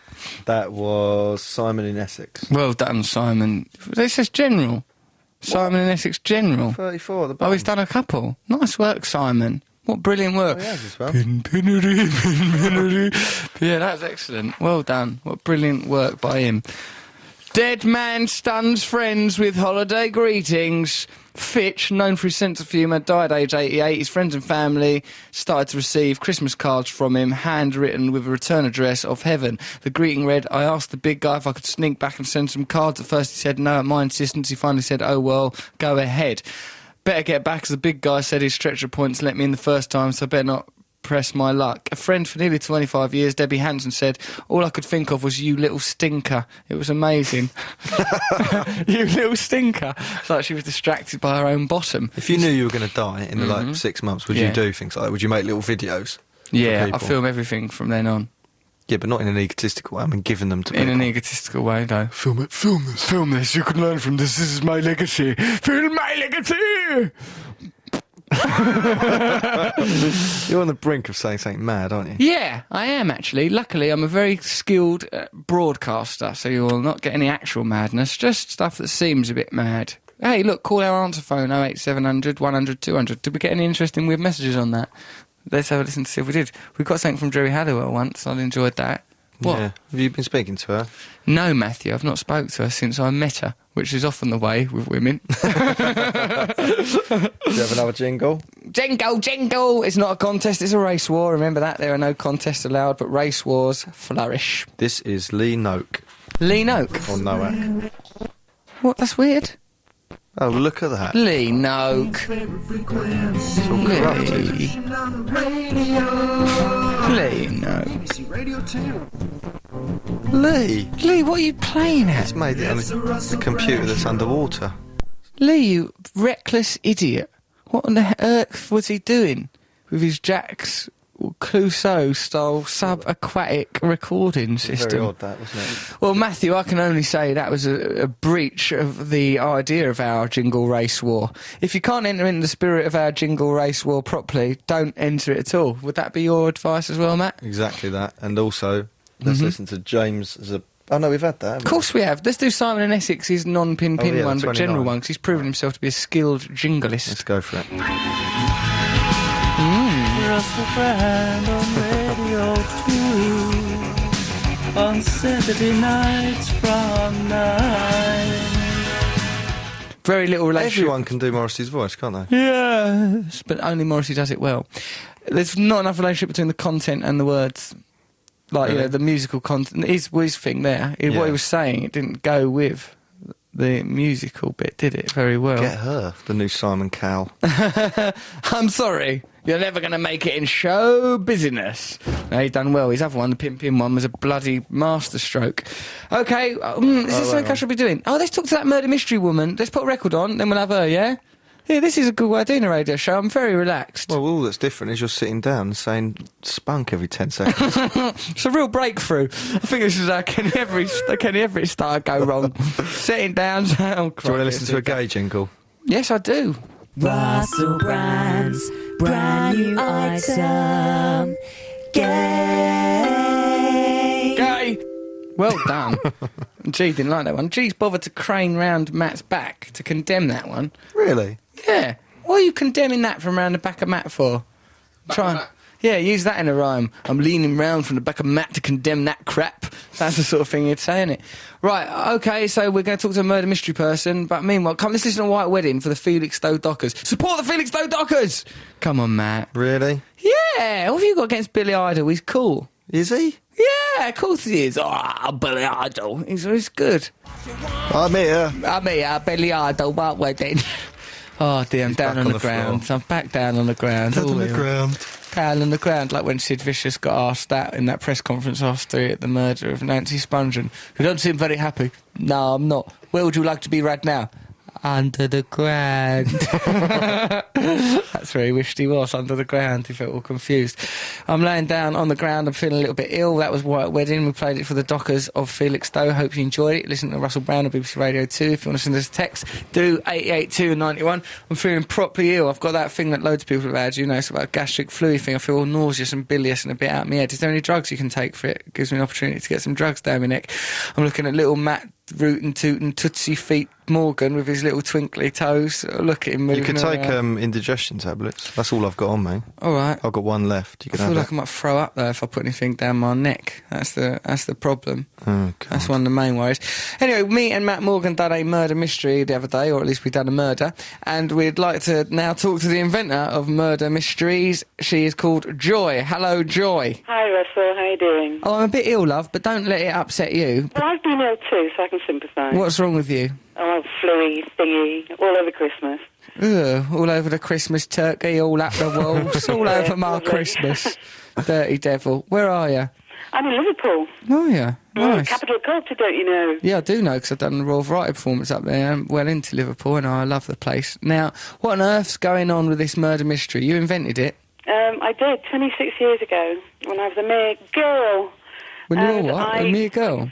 A chain of hotels, and I was in PR and marketing and responsible for getting bums in beds, as they call it. That's pretty similar to what I do. So I've heard. And anyway, I came up with this crazy idea because I heard on the radio as I was going into work about a shooting in the plaza, and I thought, oh, God, wouldn't it be awful if somebody was shot in my hotel? Yeah. And then I thought, actually, for the people that are there, that are witnesses, they'd have to give statements and... Yeah.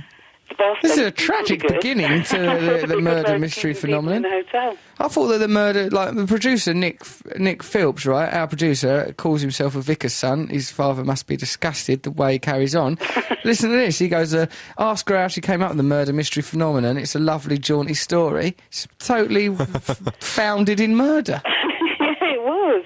But then I did come up with the idea because I was thinking, you know, when you watch all these sort of Columbos and things, and you think, why don't they ask that obvious question? Yeah. And you think, well, actually, that means the film would be over in 10 minutes. But that's what guests do on our weekends. They have a whole 3-day period where things happen all around them, rows and bedroom scenes. Are there and actors lots of mixed murders, in? Or and is... they can ask the suspects all about their dirty skeletons.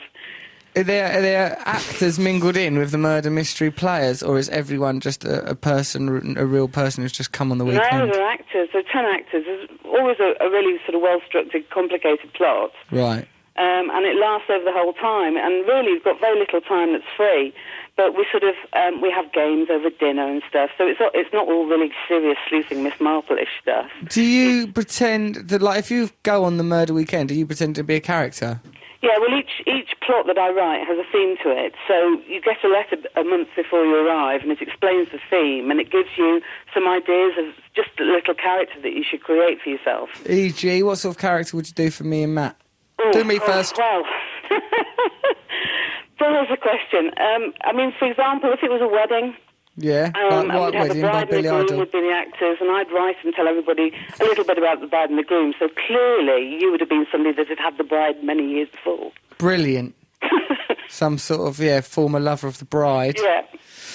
Okay, fair enough then. Now, at me and Matt's murder mysteries, people came out of character all the time, just go things like, I can't have the salt pepper. Oh no, the babies are crying. Oh bloody hell, someone smashed the window. I've done a blow-off. Things like that. There were nothing to do with the plot. Would that be outlawed in a proper murder mystery? Well, we get a lot of fun guests who will do all sorts of outrageous things, but as I say, does it ever lead into a sex orgy, Joy? Joy? Does it ever lead into a sex orgy? No. Why? Well, we could arrange one for you, I'm sure. Well, I would like to go... Imagine it was like, instead of a murder mystery weekend, sex orgy weekend, and there's a little bit of a script, and then it all tumbles into a Lady Madonna-style sex orgy. Do you know what? I think that's my next spin-off. Good spin-off, isn't it? Absolutely. Spin on that for a murder mystery suggestion. Then it could be a sexy murder. Yeah. As written by Russell Brand, I think it would sell well. I don't think I want to be credited for that, because I think it could be damaging to my new mainstream appeal. Oh, okay. Matt, what are you thinking? Because I've only... My co-host, Matt, I can only see his feet, so I don't know what he's thinking. Yeah, can we come on one of these things? I'd like to do it. Absolutely, as my guest. Are there periods, like, is it like like Victorian sometimes, or? No, most of them are sort of present day, just because the plots are sort of very realistic. They're sort of on a level with Taggart or more, something like that. Wow. Are you allowed to investigate this? Fancy dress on the Saturday night to whatever the theme of the whole plot is. Right. So if it were, for example, one of the plots we did was a wedding, so the fancy dress on Saturday night was lovers. So there's always an opportunity to dress up. And can you inspect the murder scene? Can you, like, look at the way the corpse has fallen and stuff? Oh, yeah. Boffin. That's not boffiny, Russell. Boffin. Are you in it, Joy? Do you play the part of a countess or something? Well, I haven't played a countess, no, but I've played all sorts of things over my time. Do you overact it sometimes? Oh, no. All very clever, subtle stuff. Are they professional actors that you employ in it? I've got a real mix of people. Some are professionals, some are lawyers, some are teachers, a real mix of people, but they're very good. Joy, one of Matt's sister's boyfriends, his sister Sarah, his younger sister Sarah, her boyfriend Jamie, one year, it was a gangster-themed murder mystery. He got a bit drunk, went too deep into character, and was going, oh, F this, F that, I'm gonna kill you. And Sarah, Matt's sister, go, please, Jamie, stop swearing at my mum. He went too far. And then another year, Jamie drank so much that he weed all over the kitchen work surface in the dead of night, and then when asked that, he goes, oh no, don't worry, I can clean it up, get me a cloud. So in the privacy of your own home, that's fine, I'm sure. I don't think it would work in the hotels where we are. Is it a danger, though, people going too far into character? Yeah, and then do you ever have to stop it and go, Henry, stop it, please? No, never. Well, no one ever goes through the looking glass. No. What if you all dropped a load of acid and then did it? Then that probably would happen, but... Never do that then? I've never come across it yet.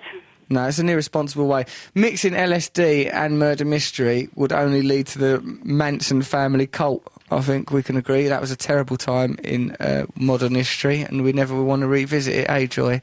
No, I don't think so. Joy, you got quite a sexy voice. You think about murder a lot in suspenders, I reckon, do you? Sometimes. Nice. How old are you, Joy? Oh, don't ask that. I'm 50. It's horrible. You probably could still be quite sexy. That falls well within the remit, eh, Matt? Yeah, maybe. Sometimes. Misogynist. Why am I misogynist? Probably be quite sexy, love, you know, a bit of makeup. Bit of slap, go on, put a fur coat on, you'll be alright. Bit of devil's dandruff, eh? You don't look at a mantelpiece when you're poking fire. Remember, I'm ill. Don't judge old ill Russ. And Joy, I didn't mean that in a disrespectful way. That was a parody. I thought you were going on mainstream and normal. What's happened? I'm laying on a floor, jabbering away, trying to flirt with you. I'm a jabbering little flirt, and I, poor sod. Don't actually let us go to your murder mystery, because Russell will build his part too much. He'll have to be the centre of attention. I didn't build my part of our murder. Maybe he'll be the kidnapped victim in the bedroom that's just tied up with tape over his mouth. Joy, you dirty cow. No, I don't want to do that part. I want to be right in it. Okay. I want to be right amongst it. All right, well, I'll have to stick very close to you and make sure you don't do anything too outrageous. All right, well, we'll see how far you get, love. Joy, thank you very much for coming on my new sexist radio show, The Sexiest Pig Show, starring me, sedentary, laying down on the ground, Russell Brand. Thank you very much, Joy. Thank you, Joy. Bye, Joy. Bye. Russell, you can't keep saying, who's daft cow? Hello, there's a bird on the line. Hold up, love a duck. We've got some salt on the line here. Don't mind if I do. Here, don't fancy yours much.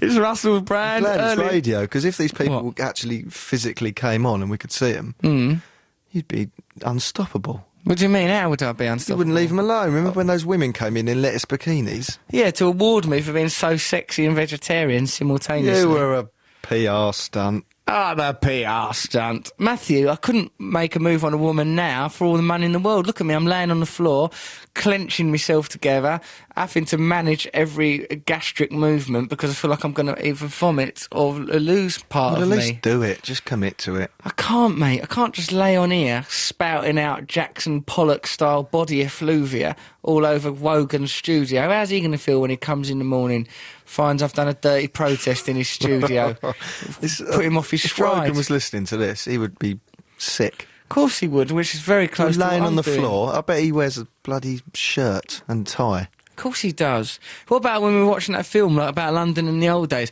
Hello, this is the BBC. I hope you're enjoying the show. If you're going to bed now, well, have a nice sleep. And if you're not, I hope you have an uneventful time and get to bed later. Yes, hope nothing bad happens. Be careful in the darkness. It was like that, the BBC in the old days. Lovely. Yeah. Really morning, comforting. everyone. Get up. Come on. It's no point laying in bed. You're not going to get anything done there. Have some breakfast. You'll soon feel better. It's the anticipation of getting up is often worse than getting up itself. Come on, just go through it. There, it's much better now, isn't it? Come, Matthew, what are you putting our Jesus and Mary chain? Yes, because we spoke about it earlier. Because we spoke about it earlier. Some people get excited, don't they, and they want to hear it. Yeah, because we mentioned it. Yeah. Oh, I need something to sit on my stomach. Send us a text message or email if you know something to sit Eat on my that stomach. banana. That's not going to sit on my stomach. It makes me think of Banana Man, that square-jawed idiot. Is it? Bit. Yeah. And Eric, he's our incarnation as a man. Come on, let's put on a record. Okay, this is Just Like Honey. This carpet needs changing. Right, is that the end of that song? Yes. We're back on the radio. That was Just Like Honey, Jesus and Mary Chain. You're listening to Russell Brand. I'm lying on the floor, all ill and that. So that's why it's very helpful that I've got some remedy talk here. Listen to this. Hello, sweetie, says Goth Vicar of Grays. Try some hot Ribena. It works every time, although I do put whiskey in it. Big hug from her. I couldn't drink whiskey now, not for all the money in the world. Feel ill enough as it is. Yeah, what else about this then? I did a murder mystery once as a girl. I had to play an American man called Kirk Ransom III, despite being a Scottish girl called Kirsten. It was still good though. Well, yes, that is one of the escape from your own identity is one of the highlights of murder mystery. You suspend reality there for the evening. Lovely. This is from Claire. Hello, Russell. Sorry you're feeling rough. I have a cure for that groggy feeling. Grab a mug. Well, I don't want to grab it. I would like someone to bring it. Boil some water, grate some raw ginger into the bottom of the mug, add a slice of orange, slice of lemon, teaspoon of honey, top it up with boiling water, then drink. Add some brandy if you want. Why is everyone trying to get me to relapse? I'm an alcoholic. Also, before you go to sleep, rub some Vicks Vapor Rubs, other Vapor Rubs are available, into the soles of your feet. Not sure how it works, but you sleep soundly as a result. I can't do all that. That'd be weird, because they'd go all cold. Your feet would go all cold. Yeah, you'd dream like you were walking across an iceberg. I'd hate to dream that, Matt. Just up there on a great big glacier, it melting because of global warming. What? I say bloody global warming because of all the petrol. Oh, Matt, what are you doing with your feet now? If you're any kind of judging me man, on my feet, you're meant to be a broadcaster judging me on my face. take your shoes and socks off, mate. Then I could see what you're up to. No. Get your toenails painted. No. Live a little. No. Spice up your Get life. up, sit up. I can't. I'll be sick. Honestly, you're the one saying that mainstream media's on the way out, right? Yeah. And you are the death knell of it. Laying on the floor, speaking to, well, I can imagine thousands of people. Hundreds of thousands. Broadcasting from the BBC on the floor. I'm ill. Complaining you're going to poo yourself. I didn't actually... Or vomit. Vomit is what I said. I would never disrespect Her Majesty the Queen, one of our most noble listeners. I would never disrespect her by making any kind of defecation while she's listening. I wouldn't do that, ma'am, like jam. I mean, go on, Russell, play Gregory Isaacs. No. You give your text numbers and message numbers far too quickly. I can hardly note it down. Could you repeat it for me, please? That is from a text message, though, so they must have understood it. Matt? God. A text message saying, repeat the text message number. What'd they do, throw that through the window? No, hang on, don't they mean the email bit? Russell.brand@bbc.co.uk. Well, they've got the message in, they've wasted a message. Madness. Russell, great show, mate. What's your resolution for the new year? Kevin, the glider pilot. Well, Kevin, I don't really make resolutions. I'm not really into it. Just live every day. Make one. Well, that case, what do you want to do? Are you going to resolve anything, Matthew? I'm going to go to the gym a bit more. You're going to go to the gym a bit more? That's Yeah. not a resolution. That's just a pie-in-the-sky whim. That's a resolution. That's a pie-in-the-sky whim, if ever I heard one. It is if you said it. Hey, I'm forever down that gym, sweating, toiling, looking at Lily Allen and her mum, who are both in there, imagining my little thoughts, imagining them all quietly. What goes on in your mind is allowed. Whatever it is you imagine in there, nothing wrong with that. There's Lily Allen, there's Lily Allen's mum. They're on the running machine, touching each other's bums. Nothing wrong with what you're doing. When I say something rude, it makes me sit up. That's good, isn't it? I know, I noticed that. It gives me a little kick. It's because you want to see my reaction, because you're like a little child. See if Matt's laughing. Matt's probably laughing. I ain't enough now, and I'll say something about a bum. Right, come on, let's talk about something intelligent. You look really ill. You look green. I'm dying. I think this is it. I think this is it for old Russ. I knew I wouldn't live long. I might inherit this radio show. Don't be absurd. You'd blow it within the week. A lad like look at you. I've learned from the best. Hey! Look at me normally. Look, all right, watch this. Hello, you're listening to BBC Radio 2 online, on digital and on 88 to 91 FM. If you want to give us a call, it's 0500 288 8291, or you can email russell.brand@bbc.co.uk. You can call our answer phone anytime, 08700 100 200. Later on in the show, we're going to be talking to Noel Gallagher about his New Year's resolutions. Get the cleaners, he's been sick. That was a kind of verbal vomit. Geez, come round here and look at me like a man slowing down to observe a road accident, peering at me on my deathbed like King Lear. Don't ruin Claudelia or whatever she's called. Oh, Christ, what's the point? Right, here, let's culturally review something. Now, the other day, I went to see this play at the BAC, Battersea Arts Centre. It was called Mask of the Red Death. Good it was. You go in there, you get a white mask, you get a cape, you follow the actors around. Then sometimes, though, you go into an individual room and it's just you and one actor. 400 members of the audience all milling around. They've turned the whole of Battersea Arts Centre into a theatre. No narrative to speak of. It's adapted from an Edgar Allan Poe play, but you just pick up bits here and there depending on where you're wandering, Matthew. It's amazing. But like one point, I was left in a room with this actress. It's all there. All the costumes amazing. All the sets are amazing. But it's like 100 different rooms. You go through stairs, down winding alleys, into the basement. I was on my room, in my own, in a room with this actress. She ushered all the other people out of the room, locked the door, took my mask off, tried to kiss me. How do you explain a thing like that? I don't know. Well, I'll give her 50 quid. Yes, that's how. I said, this play's taking a turn for the better, love. Is it scary then? Yeah, it is scary because you don't know how to react to people. Do you know what I mean? I bet you were just scared because you had to wear a mask. I can't cover this up. Excuse me, you should probably know that I was Shaker of the Year some time ago, and I was once given an award. Well, I wanted to go with that, or when you told me about it, and then really cruelly you went, you wouldn't like it, Madge, you'd be too cynical about it, you wouldn't go with it. You would have been cynical. Oh, here we go, another brilliant. Argument on the stairs. You would have been cynical. All right, well, we'll go again, yeah? Yeah. Right, How long's it on for?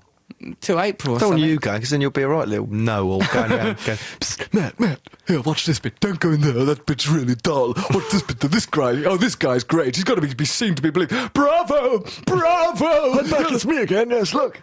Hey, have a peep under the mask, Toots. Want another smacker? I'll be able to lose you in there quite easily, because you won't get away from masks. Me. I'll put a badge on your backside. I'll coat you in jam. I'll smear you with a scent. I'll follow you around. I'll hunt you down like a bloodhound. I'll be like Hansel and Gretel. I'll be dropping little bread out of a bread bag. I'll put a banana in your hood. You ate that, didn't you? A little banana in your hood. You'll think, look at me. It's like Eyes Wide Shut. I'm nobly sweeping round these corridors like Eyes Wide Shut. When everyone will be thinking, look at that tit with a banana in his hat.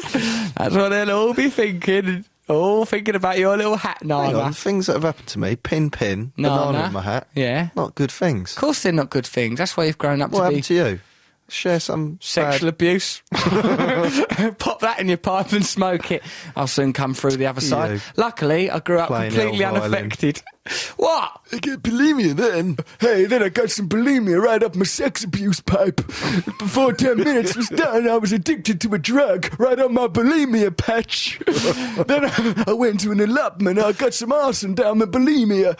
Look, mate, My Struggle Against Adversity is not only the top-selling book of recent weeks, but perhaps the greatest novel ever written. Not novel, book. Now...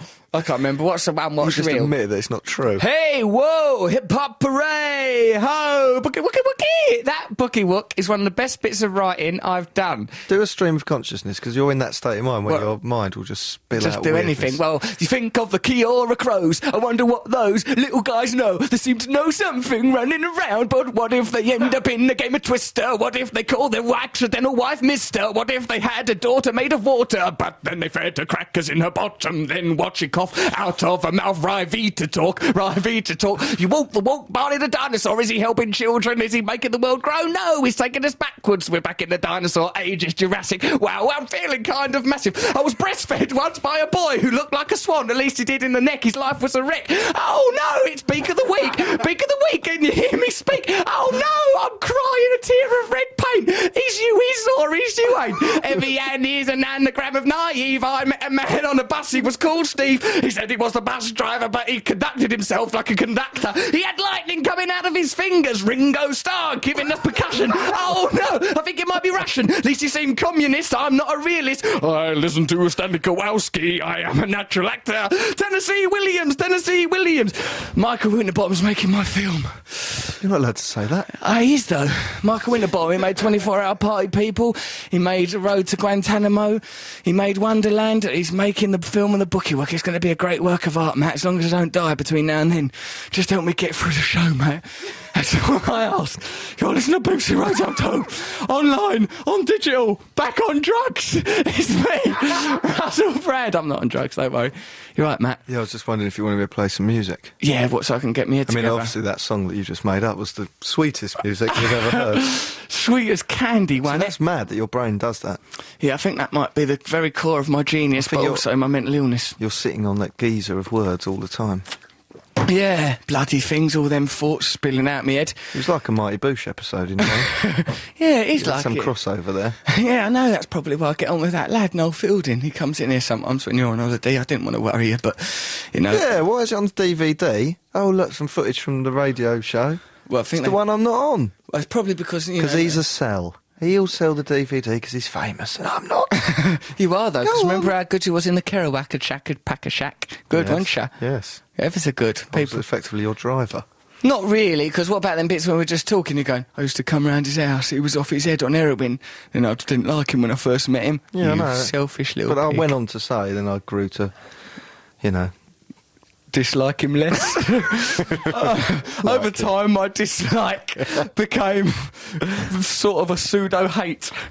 Should we listen to a record? Yes. All right, then. Or should we listen to the Only Fools and Horses TV theme? Yes! Yes! That may be the answer we've been looking for. Can you sing over it? Stick a pony in my pocket.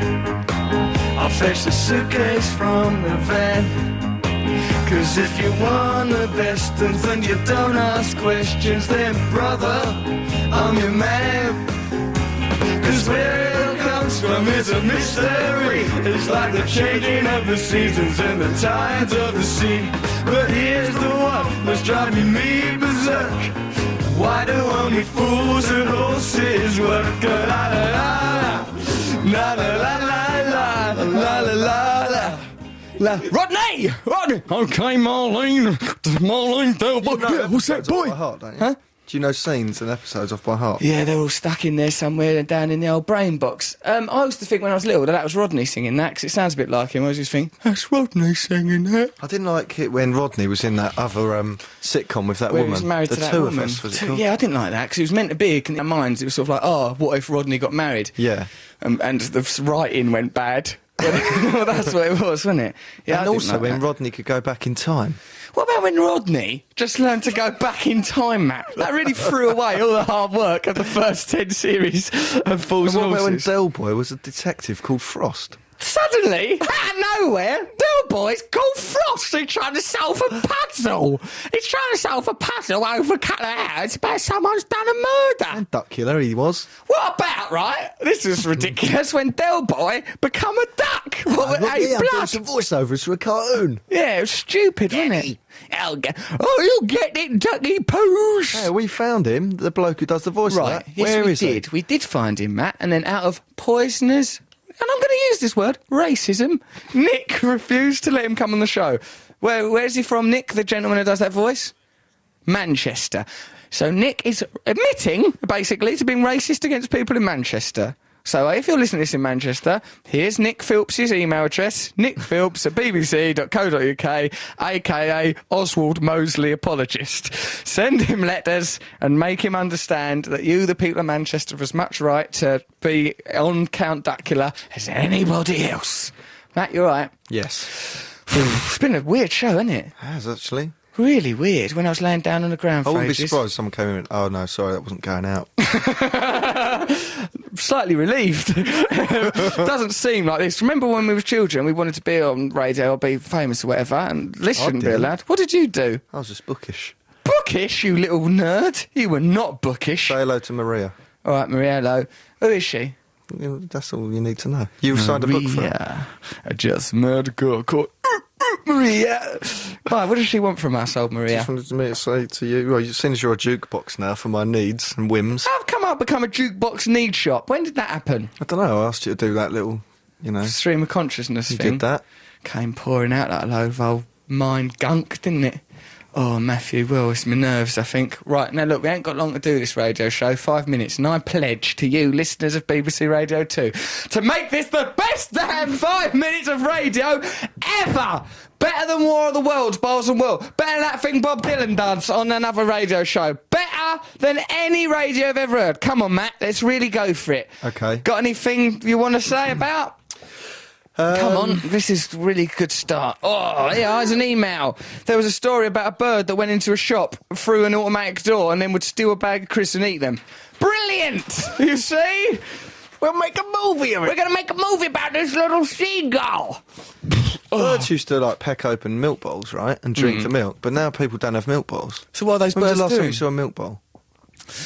No, never. Graham, our engineer, just put his hand up, so I think it's a milk bottle in the ceiling somewhere, hovering above his head.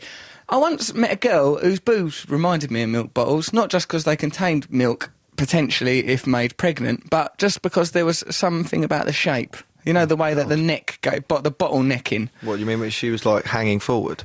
Not really, necessarily, no, just in any position. I don't know how much of this... Unfortunate. Where did you meet her? In the circus? As a matter of fact, it was at school, but I, too, was at school at that stage, so... Well, she had milk bottle-length boobs at school?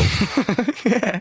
Yeah, she School, did. I primary think she school. called Sarah Snowcrow. Don't say her name. Oh, everyone knew her as Don't milk out her. bottle knockers. So got a lot of bottle, people would say. Nice cold, ice cold milk. Milk comes in and scores with vitamins, people would say. Yeah, so there you go. This is pretty much the best radio anyone's ever heard, I'd say. Oh, yeah. It's educational, it's informative, it fulfils those reefing ideas of education and elevation. We've just taught people that someone at my school had milk bottle knockers. Bottle knocker, bottle knocker. We've gone mad. We've got to get a taxi home from this and think, yeah, we just did a 2-hour radio show. How do you think the show went? Yeah, it was good, wasn't it? Pretty good. I like the bit where you were mentally ill. Oh, yeah, that bit was good. The bit where I was trying to stifle vomit while judging you by your shoes. Can I just say, this time last year, we did a show where in every song I vomited. Oh, yeah, that was Not as brilliant. part of Was a that this time of sponsorship thing. But Matt Morgan's going to vomit during every it's a record. sponsored puke. No, Yeah, I it was was so good, ill, but I still kept going professional. Yeah, Just like was that you. this time last year? I thought it was about a Christmas, week wasn't it? ago. And then we did 2 shows in one day, one after the other. Oh, that was and in the awful. middle, I went and did all my Christmas shopping in Selfridges. I trying not to be came. sick. I know, I'm not saying you didn't. I came. I was there. Oi, where were you? Yeah? You weren't there, mate. I was in Selfridges. G's having to get himself up and come over here to do his poem. Oh, You're going to yeah, do it in it's my the mic, end G. Right, OK, you're listening No, to not BBC his Radio mic, 2, it's online and germs. digital. It's not, oh yeah, it might be a bit germy. It might be a bit, just talking to it from a distance, You've probably G. got it anyway. I met G's mum Rita the other day, Christmas Day, she come round. G's mum Rita, lovely lady. Makes you think, Rita? well, Rita, good Lovely name Rita. for a mum. We should play Lovely Rita if we hadn't already played Lady Madonna. Let's say that was for G's mum Rita. Rita, that was for you. Here he is, Mr. G, poet laureate of the show, friend, nobleman, sex object. Okay, this poem is called The End of Times. Take a peer inside a magical crystal ball as December swept aside and January greets us all. From a murder mystery to flirting with a beard of bees to hanging out with monkey chums alone on New Year's Eve. Should old acquaintance be forgot, we reminisce on the keys to departed locks and sail the 7 seas to lazy birds on the dock, drift towards insanity as the new year shuts up shop. An upright beginning evolves into the horizontal. The new year brings new cheer, new colours, new fondles. Remember to endeavour whatever the weather in 2008, it's forwards ever and backwards never. Woo! Mr. G there even summons up some enthusiasm from the core of my illness. Backwards never, forwards ever. Did That's G our make that phrase. up, that Yeah. saying? Did you, Yeah, G? he did. I hope so. I stuck it in my book and I attributed was him actually to him. thinking that, I remember there was a time I think we were walking from one bus stop to the other, Yeah. and we were thinking, should we catch the bus? And we said, Depressing no, life. forwards ever, backwards ever. Yeah. Oh, yeah, I it think was. that's where it was. We That's just where it kept came walking from. forwards. And that's Sounds like it's from something. It's from I don't him. know. His mouth. That's where it come from, mate. Have a look under his gums. You might find more answers in there, more catchphrases and that.